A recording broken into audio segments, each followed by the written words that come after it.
Bonsoir à tout le monde. Merci d'abord pour cette invitation qui m'a permis de découvrir la ville de Saint-Brieuc, une région de France où je viens extrêmement rarement, bien que ma femme soit d'origine bretonne. Bon, ça, c'est pas l'objet principal de ma présentation. Donc, ce qu'on m'a demandé de faire, c'est de vous présenter ce qu'on appelle l'état de l'art, c'est-à-dire dans toutes les disciplines scientifiques, il y a des échanges entre les personnes qui travaillent dans ce domaine et qui aboutissent à parfois un consensus. Et je vais vous expliquer comment, et c'est de façon brève, je vais vous expliquer comment, et puis vous expliquer ce qu'on trouve sur un certain nombre d'actions ou de dispositifs qui sont mis en place par les différentes polices qui existent dans les pays où ces dispositifs sont étudiés. Alors, moi, mon travail, je suis directeur de recherche au CNRS, ça veut dire que je ne dirige rien à part des projets de recherche, mais je ne dirige pas des services, je dirige des équipes qui réalisent des projets. Et mon domaine de compétences, pour autant que j'en ai un, c'est principalement les activités, les programmes qui sont conduits par les ministres de la police. Ouais. Dans certains pays, c'est le ministre de la Justice, en France, c'est le ministre de l'Intérieur, des fois, c'est un peu les deux ministres, ça dépend des pays de l'Union européenne. Donc, je vais vous parler de ce que je connais un petit peu, sur lequel j'ai travaillé quelques dizaines d'années. Je vais aller assez vite sur la partie sur la délinquance et ses causes. Je vais juste redonner quelques éléments qui s'inscrivent dans le droit fil d'ailleurs du débat qui vient d'avoir lieu. Je vais rappeler ensuite la position très particulière des maires français, qui ont la particularité d'être très nombreux. Il y a autant de maires en France que dans tous les autres pays de l'Union européenne. Et je vais essayer de regarder leurs compétences, regarder qui est chargé de faire quoi par la loi. Et puis, je passerai à la partie principale, qui est l'évaluation de l'efficacité des dispositifs, en vous expliquant comment on peut savoir que quelque chose est efficace ou pas. Comment est-ce qu'on peut savoir si ce qu'on fait a les effets qu'on souhaite que ça puisse avoir. Ok. Alors, sur la délinquance, pour aller vite, c'est dans le droit fil de ce qui a été dit tout à l'heure par M. le maire, M. le directeur de la police, M. le procureur. D'abord, la délinquance est multifactorielle. Donc, si vous voulez, on ne connaît pas de cause de la délinquance au singulier. En fait, on connaît, et c'est très important, qu'un système de causes, un ensemble de causes très diverses. Donc il n'y a pas de bouton sur lequel on peut s'appuyer pour arrêter la délinquance. L'idée, ce n'est pas de chercher le bouton secret, il n'y en a pas. C'est exactement comme en médecine. C'est pour ça que je prenais l'exemple de l'obésité, par exemple. L'obésité, elle est alimentée par le fait qu'on ait à disposition un distributeur de produits extrêmement sucrés, je ne vais pas citer de nom. C'est lié à des dimensions héréditaires. C'est lié aussi à la façon qu'on a de se nourrir et puis à son style de vie. Donc il y a une diversité de facteurs. C'est exactement pareil pour la délinquance. Les principaux déterminants, on les appelle macro ou structurels. En fait, c'est le cadre dans lequel les gens évoluent. Si vous êtes un enfant, le cadre familial, le cadre scolaire vont avoir des effets extrêmement importants sur votre comportement. Les gens ne sont pas bons ou mauvais, j'ai envie de dire simplement à la naissance, mais ils vont évoluer dans un environnement qui va transformer leur comportement. C'est pour ça qu'on arrête les délinquants, mais il y en a toujours qui reviennent, parce qu'en fait, la machine à produire la délinquance continue à fonctionner derrière. Alors, si on essaye de faire très simple, c'est une simplification outrageuse, mais qui est nécessaire dans le temps que j'ai pour vous dire, partager quelques éléments. On a, je vais dire, trois grands ensembles de causes de la délinquance. On a des effets qui sont liés au contexte social, on va l'appeler comme ça, la famille, l'école, le logement, le type de quartier dans lequel les gens vivent. Ces facteurs-là, c'est les facteurs les plus puissants de la délinquance. Si vous prenez les pays dans lesquels les gens n'ont pas de sécurité sociale, pas de logement, pas de SMIC, bah, c'est les pays les plus criminogènes du monde. C'est très simple à comprendre. Donc le contexte social, c'est vraiment le cœur, disons, qui alimente la délinquance. Il y a un deuxième grand ensemble de facteurs qui sont les situations. Il y a par exemple, si vous volez en supermarché, vous allez avoir plus de voleurs si c'est simple de le faire. Par exemple, si on peut prendre un objet et le mettre dans sa poche, et si cet objet a de la valeur. Donc il y a plein de caractéristiques situationnelles qui font que les gens commettent des infractions. Par exemple, pour les télévisions, quand on a réduit la taille des télévisions, il y a eu beaucoup de vols de télévision. Bon, aujourd'hui, ça n'existe presque plus les télévisions, comme moi je peux les connaître, hein, étant plus jeune, mais on le voit avec le téléphone mobile. Lorsque les téléphones mobiles sont apparus, en fait, il y a eu énormément de téléphones mobiles qui sont devenus faciles à voler. Donc, les délinquants font des calculs. Ils disent est-ce que ça c'est facile, est-ce que ça c'est difficile. Et dans les situations où ils se trouvent, eh bien, ils vont réaliser ces vols. Donc ça, c'est toutes les dimensions situationnelles. Et puis il y a un troisième ensemble qui est la détection et la sanction, qui a un effet important sur la perception que les gens ont de la gravité des faits. Si on trouve que quelque chose c'est mal, on a moins de chances de le faire que si on trouve que c'est bien. Et la fonction principale du système judiciaire, c'est de dire ce qui est bien et ce qui est mal. C'est ce qui a été dit avec plus de précision tout à l'heure par les procureurs. Donc il y a une fonction qui est d'interpeller la personne, de l'empêcher de faire quelque chose, mais il y a aussi une fonction qui est de dire les règles qui se trouvent aujourd'hui dans le système judiciaire. Donc ces différents facteurs, ils agissent tous en même temps, et même en interaction les uns avec les interactions, c'est comme quand vous prenez de l'alcool et que vous prenez à côté de ça un médicament pour le rhume des foins. Les deux choses se mettent à interagir dans votre corps. Donc en fait, ces différentes dimensions, elles entrent en interaction. Voilà. Et elles jouent sur la motivation des autres.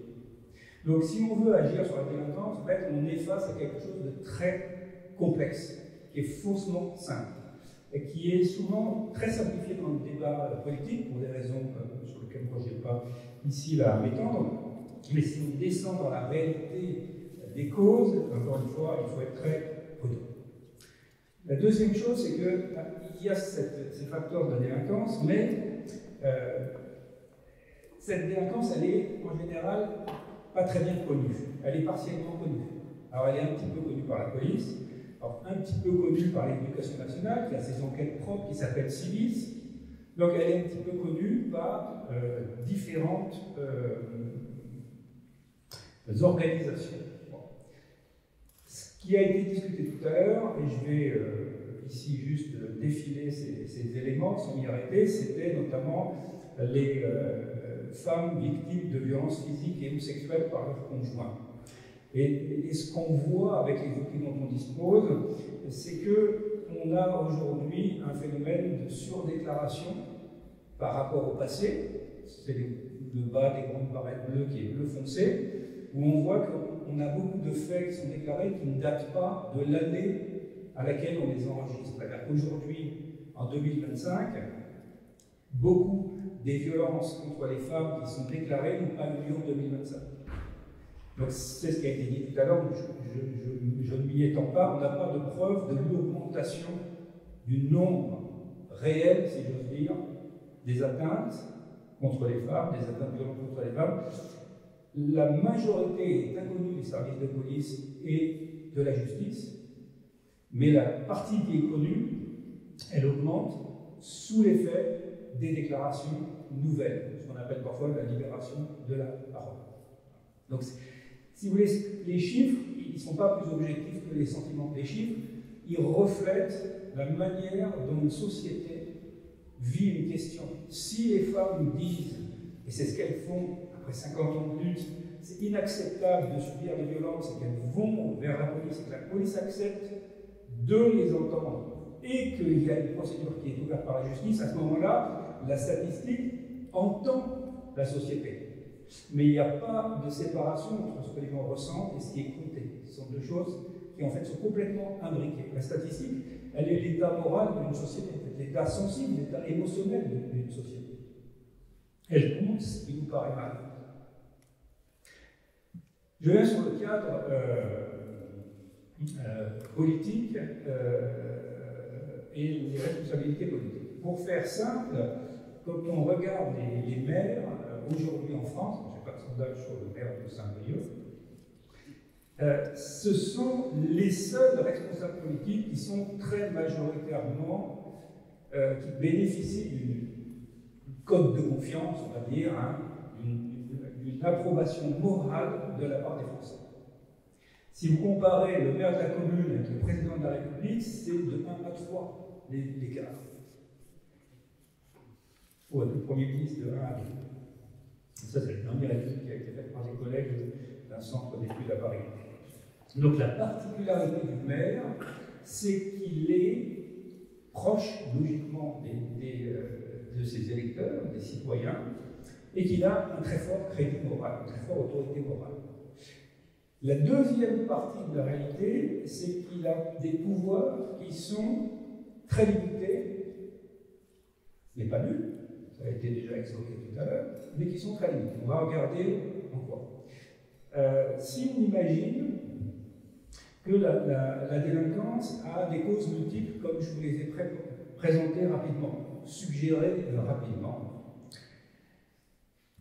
on peut chercher, en matière de prévention, par exemple, quels sont les pouvoirs du maire. Puis on peut faire la même chose ensuite en matière de répression, ce que je vous propose de faire très rapidement. Alors, pour faire ça, je vais directement à ma petite slide de conclusion. Vous n'en faites peut-être pas quand même. J'essaie de gérer mon temps de parole pour pouvoir vous dire les choses de l'efficacité des programmes. Bon, très simplement, en matière de logement, les éléments de prévention essentiels, en fait, c'est que pour la délinquance des jeunes, par exemple, c'est quoi? C'est d'avoir une famille qui a un logement, pouvoir manger à sa faim et d'avoir accès à l'éducation. En fait, c'est ça les éléments fondamentaux de la sécurité, c'est l'état-providence, pour le dire d'une phrase. Bon. En matière de logement, l'essentiel du cadre juridique est fixé par l'État. L'État, c'est le gouvernement central. Les définitions de la fiscalité qui permettent les aides, les subventions, tout ça est déterminé par l'État. Si on regarde le niveau du social, à nouveau, l'État central a un rôle tout à fait prédominant. Il définit le cadre juridique, le cadre réglementaire, il définit les règles de la protection sociale, les droits qu'on va avoir, il va définir les politiques de lutte contre la pauvreté, par exemple. Donc, l'essentiel des pouvoirs est confié par les institutions, par les règles qui gouvernent le fonctionnement de la République, est confié au niveau national. Dans le social, on a eu une décentralisation qui a donné un certain nombre de pouvoirs aux départements. Les départements sont, on dit, les chefs de file de l'action sociale, effectivement, ils gèrent un certain nombre d'allocations. Mais le cadre général, c'est l'État qui fixe. Et les communes ont des leviers, elles ont ce qu'on appelait avant un bureau d'aide sociale, elles gèrent l'aide sociale facultative, elles peuvent mettre aussi en place des médiateurs sociaux, des travailleurs sociaux, elles peuvent développer des services de prévention spécialisés. Donc elles ont un certain nombre d'outils. En matière d'éducation, à nouveau, c'est l'État central qui a un rôle prépondérant. Bon, c'est une chose qui est connue, je vais peut-être simplement voilà, ne pas m'y arrêter, mais les responsabilités des maires sont confinées aux écoles maternelles et élémentaires, disons à l'infrastructure, mais ce sont les pouvoirs publics nationaux qui décident de comment on devient professeur, comment on forme des professeurs, et qui payent les professeurs. Bon. Donc c'est l'État central qui gère cette politique. En matière de détection et de répression, pour aller vite, le maire a des pouvoirs de police municipale. Et il y a eu depuis 1980 un retour des polices municipales en France. La France est un peu comme l'Italie ou l'Espagne, c'est des pays un peu spéciaux de ce point de vue-là. Il y a des pays à police municipale, mais dans lesquels les polices municipales sont les forces principales. Par exemple, le cas de la Belgique. Mais en France, on a une particularité, c'est qu'elles sont des forces, on va dire, complémentaires. Bon. Et depuis les années 80, se sont beaucoup développées. Vous avez des petits graphiques là, qui sont produits par la Cour des comptes qui montrent l'élévation du nombre des agents qui travaillent dans les polices municipales. Les maires ont aussi mis en place des dispositifs comme les centres de supervision urbaine où les flux de caméras vidéo arrivent. C'est Patrick Vadkali qui a bien connu, développé la première. J'ai vérifié par moi-même qui avait été, à vous dire, le premier maire qui avait porté ce développement technologique. Et c'est les lois Pasqua en 1995 qui ont encadré l'usage de la vidéo telle qu'on la connaît aujourd'hui. Parce que le maire peut installer des caméras, mais la loi lui impose un certain nombre de manières de faire, notamment en ce qui concerne la conservation des images. Voilà, donc aujourd'hui, il y a un développement des polices municipales, mais le système de police reste centralisé. La France est un pays centralisé. L'essentiel des effectifs, c'est la police et la gendarmerie nationale. Et en matière judiciaire, le système de justice n'est pas, comme en Allemagne ou comme en Suisse, un système régional. C'est un système national. Donc, en gros, si vous voulez, si je résume ce que j'ai dit, la France est un pays centralisé. Il y a eu des lois de décentralisation, mais on est toujours très centralisé. Et donc, si on regarde les leviers dont disposent les élus locaux, et pas uniquement le maire de Saint-Brieuc, eh bien, ils sont des leviers qui existent, mais l'essentiel des leviers sont dans les mains du gouvernement national. Je saute parce que je suis en retard sur mon développement. Une des choses que le maire peut faire, c'est jouer le rôle de coordinateur, et ça a été déjà développé tout à l'heure. Je vais sauter toute cette partie sur le développement de la coordination et le rôle du maire, bien que ce soit un rôle très intéressant, mais je ne vais pas pouvoir vraiment le faire si je peux vous dire quelques mots de l'évaluation des programmes. Alors, d'abord, ce qu'il faut savoir, c'est qu'on peut connaître l'effet des dispositifs qui sont mis en place si on souhaite. Alors en France, ça n'a pas été le cas jusqu'à présent, je m'appuyais sur la littérature internationale qui a été produite. Mais il est possible de savoir, par exemple, si une pratique de prévention sauve des vies, exactement comme en médecine. Il est possible de savoir si les pratiques répressives sauvent également des vies ou protègent des biens. Je vais regarder un tout petit peu, je fais une allusion rapide à ce qu'est la mesure d'évaluation d'impact. Donc, ce sont des techniques qui ont été utilisées, je vais prendre l'exemple de la médecine, c'est le plus simple, pour savoir si un traitement médical est efficace. Et dans les années 70, aux États-Unis, un certain nombre de chercheurs ont transposé les méthodes qui viennent de la médecine en criminologie. Donc il y avait des médecins qui devaient déterminer, par exemple, si on peut mettre un médicament sur le marché, et si ce médicament va vous soigner ou s'il va vous tuer, ou s'il va rien vous faire. Comment il faut? Ils développent des méthodologies que vous connaissez, peut-être, mais je pense que vous les connaissez, qui consistent simplement à comparer les gens qui prennent un traitement avec un groupe qui prend un placebo. Donc, vous avez entendu parler des placebos, en fait, c'est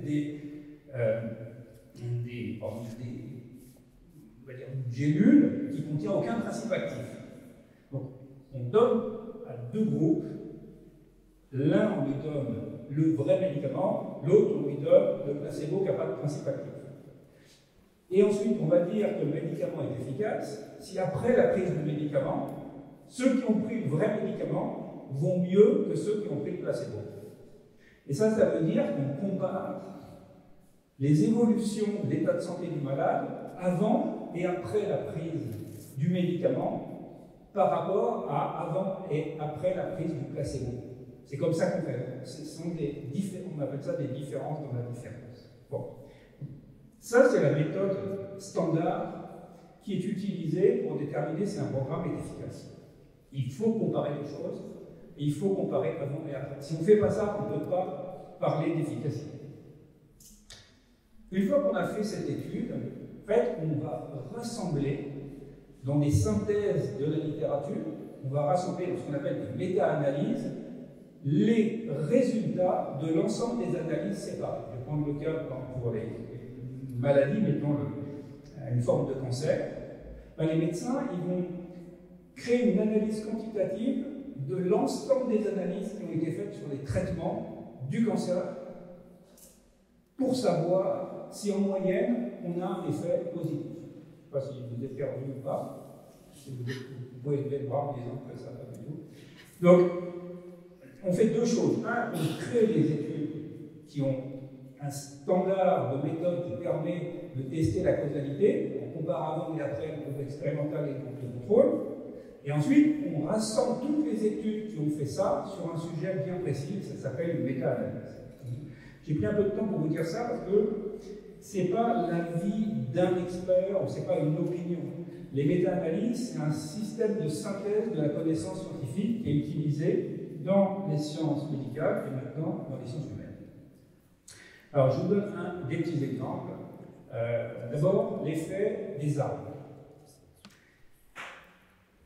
La police britannique, elle n'est pas armée pour 80% des agents. Les policiers britanniques ne portent pas d'armes, comme les Norvégiens, comme les Islandais, comme les policiers de Nouvelle-Zélande. Il y a un certain nombre de polices qui ne portent pas d'armes à feu. Mais on peut les équiper avec des pistolets à impulsion électrique et puis des pistolets qui vous électrocutent. Bon. Qu'est-ce qui se passe quand on équipe les policiers avec des armes qui électrocutent? Eh bien, il y a des collègues de l'Université de Cambridge qui ont fait une étude avec les standards que je vous indiquais et qui ont montré que lorsque les policiers sont équipés avec des armes, ça déclenche plus d'agressivité, y compris contre les policiers.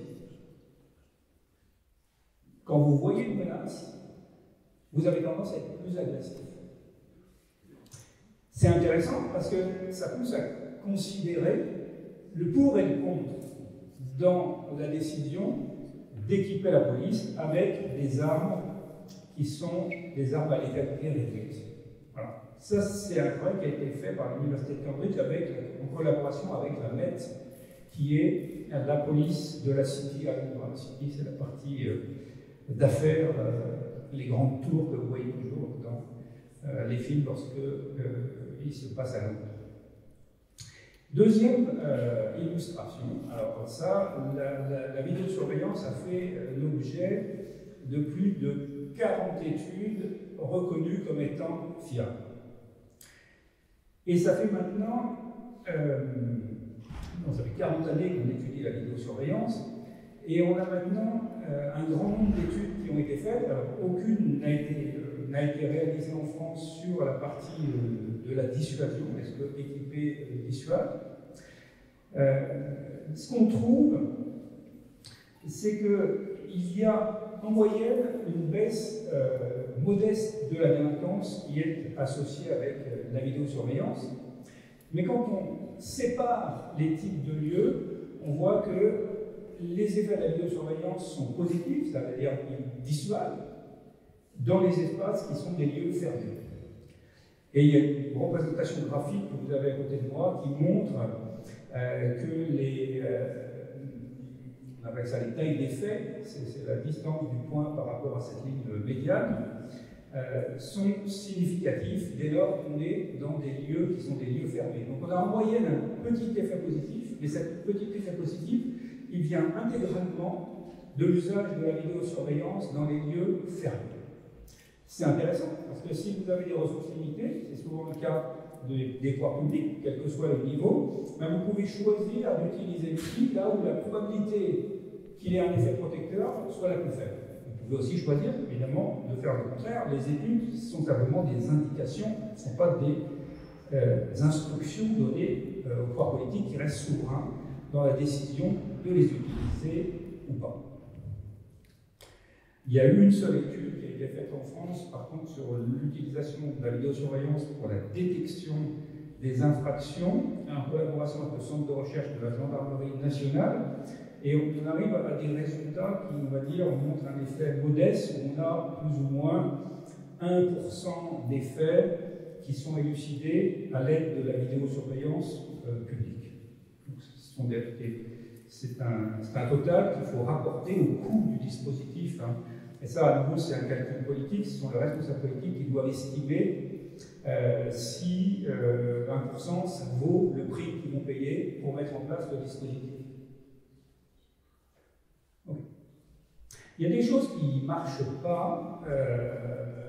Donc la vidéosurveillance, ça marche dans certains cas, ça ne marche pas dans d'autres cas. Il y a des choses qui ne marchent pas, c'est les contrôles d'identité. Et un des exemples paroxystiques de l'absence d'effet des contrôles d'identité, c'est la ville de New York.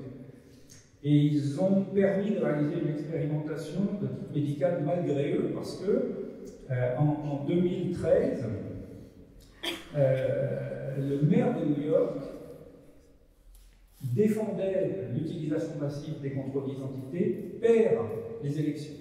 Et aux États-Unis, les patrons de la police, ce sont les maires. D'un côté, la CIA, le FBI, le ICE, etc., sont les organes fédéraux, mais l'essentiel des agents, ils travaillent sous l'autorité des maires. Donc quand le maire change, la politique municipale, et donc la politique policière, peut complètement changer. Et là, c'est ce qui se passe. C'est ce que vous avez sur le petit graphique. Vous voyez, ils appellent stop and frisk, l'équivalent, disons, de stop and frisk, c'est le contrôle d'identité. Vous voyez la politique du maire de Bloomberg d'élever considérablement le nombre de contrôles d'identité, et puis après la décision de la Cour de justice de l'État de New York, le maire suivant décide de réduire au maximum les contrôles d'identité.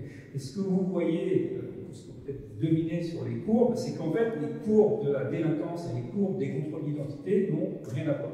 Ce sont deux phénomènes qui appartiennent à des réalités différentes. Je vais sauter ça, et je vous dis peut-être un mot, je m'arrête sur des patrouilles de police. Donc, une des choses que fait la police très souvent, c'est de patrouiller. Et dans tous les pays du monde, l'essentiel des effectifs de police étaient utilisés pour les patrouilles. Quel que soit le type de police qu'on ait, local, national, et quelles que soient les priorités policières. Et on a commencé à étudier les patrouilles de police sur le mode des expérimentations médicales, avec les groupes de contrôle, les groupes expérimentaux, après, à partir des années 70. Les premières grandes analyses ont été faites dans les années 70.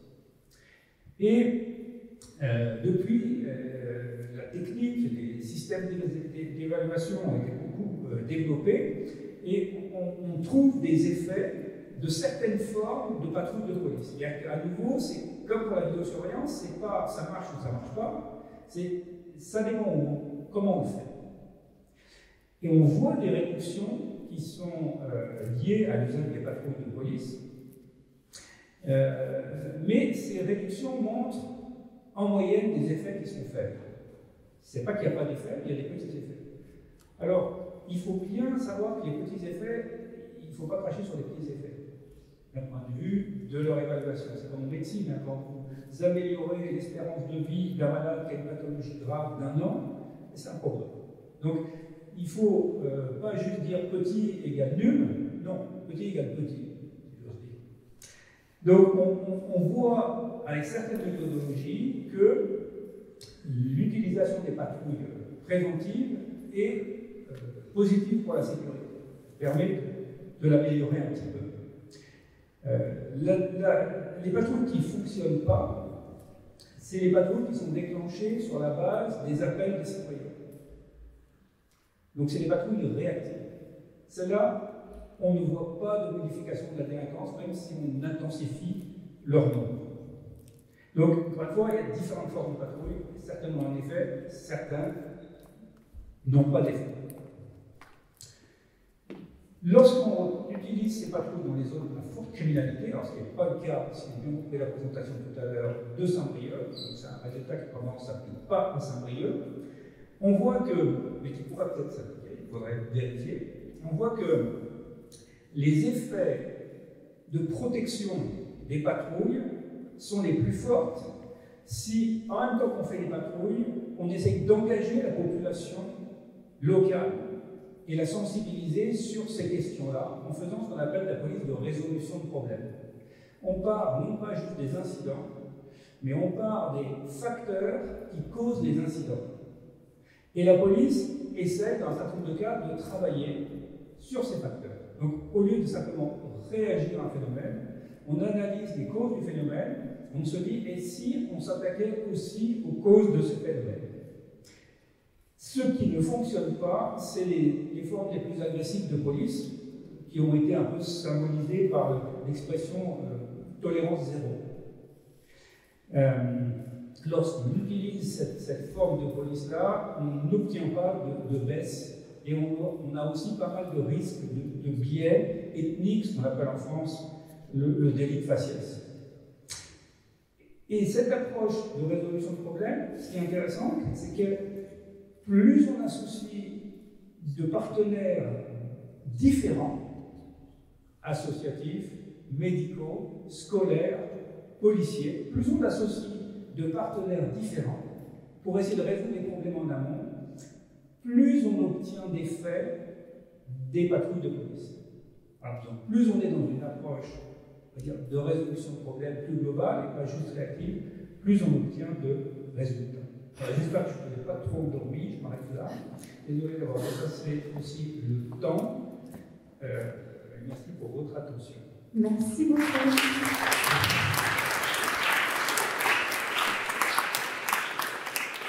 On va prendre un peu de temps pour prendre quelques questions, s'il y en a.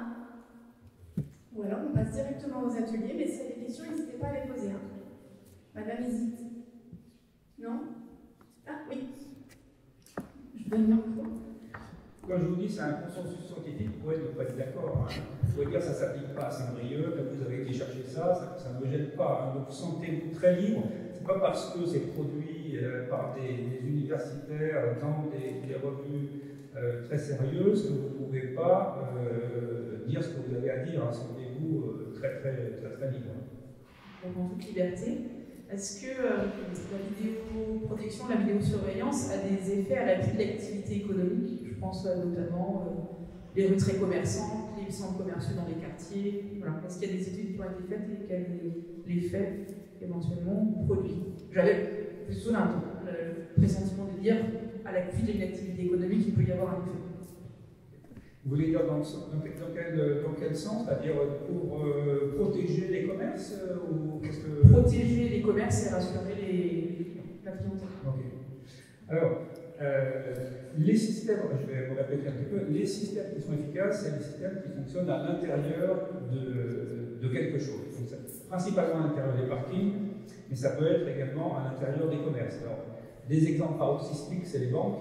En fait, ils ont cumulé différents systèmes qui rendent très difficile d'entrer dans la banque, différents systèmes qui rendent impossible de ne pas être filmé lorsqu'on est dans la banque, et l'accumulation et plus d'autres systèmes encore de protection et d'intervention rapide de la police qui font que ça fonctionne. Donc, à ce moment-là, la vidéo elle est intégrée dans une sorte de package qui vise à protéger des sites qui sont particulièrement durs.